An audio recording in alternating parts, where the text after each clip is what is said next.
स्नेहनीस art of teaching या चॅनलवरती आपल्या सर्वांचं स्वागत आहे. विद्यार्थी मित्रांनो, बीएडचं जे रजिस्ट्रेशन आहे ती ऍडमिशन प्रोसेस, पहिली प्रोसेस जी आहे ती रजिस्ट्रेशन प्रोसेस आणि ती प्रोसेस सुरू आहे. विद्यार्थी मित्रांनो, 16 तारखेपर्यंत ही रजिस्ट्रेशनची डेट आहे. आता 2 ते 4 दिवस राहिलेले आहे आणि या 4 दिवसांमध्ये काही विद्यार्थ्यांचे खूप मोठे इश्यूज आहे.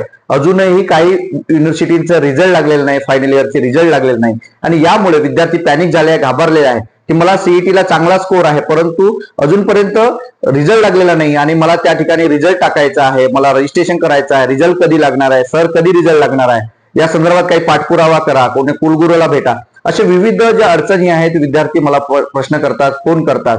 पण विद्यार्थी मित्रांनो, ज्या वेळेला विद्यापीठाला हा रिझल्ट लावायचा आहे त्याच वेळेला विद्यापीठ लावतात आणि यात तुम्हाला माहिती आहे गोंडवाना असेल किंवा मग आपलं आरटीएम युनिव्हर्सिटी असेल किंवा आपली जी गाडगे महाराज युनिव्हर्सिटी एस अशा विविध युनिव्हर्सिटी आहे यांचा कायमस्वरूपी दरवर्षीचा हा रडगाणा आहे. त्यामुळे आपण एक लक्षात ठेवायचं आहे की आपली जरी 16 तारखेपर्यंत डेट असली तरी मी तुम्हाला सांगतोय की रजिस्ट्रेशनची डेट, जशी तुमची अप्लिकेशन करायची डेट ही 3दा वाढलेली होती, बीएड फॉर्म भरायची जी डेट होती सीईटीची ती 3दा वाढवण्यात आली होती. तर विद्यार्थी मित्रांनो, ही पहिल्यांदाच डेट आहे, 16 तारीख दिलेली आहे. पुन्हा डेट एक्सटेंड 5 दिवसांनी 10 दिवसांनी डेट दरवर्षी एक्सटेंड होते. त्यामुळे घाबरण्यासारखं काही नाही.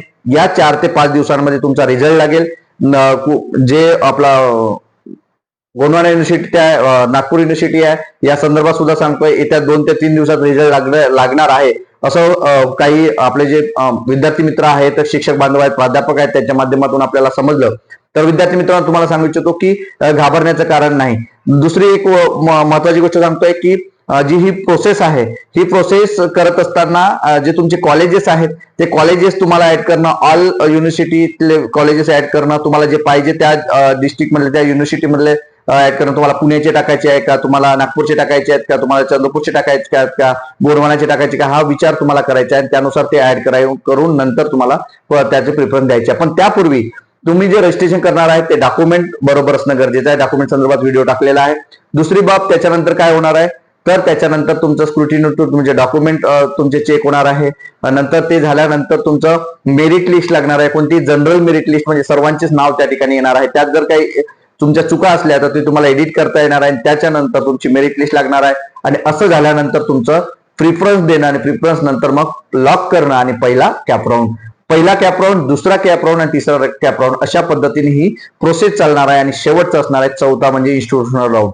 अशा पद्धतीने ही जी प्रोसेस आहे ही संपूर्ण प्रोसेस झाल्यानंतर आपल्याला विद्यार्थी मित्रांनो वसतिगृह, राहण्याची व्यवस्था आणि खाण्याची व्यवस्था नाहीच मिळालं तर आधार स्वयं स्वाधार या योजना, या कोणत्या कोणत्या जिल्ह्यामध्ये अर्ज कसा करायचा, काय करायचं, सर्व बाबी आपण या ठिकाणी पाहणार आहोत. तर अजूनही माझ्या चॅनलला सबस्क्राईब केलं नसेल तर सबस्क्राईब करा.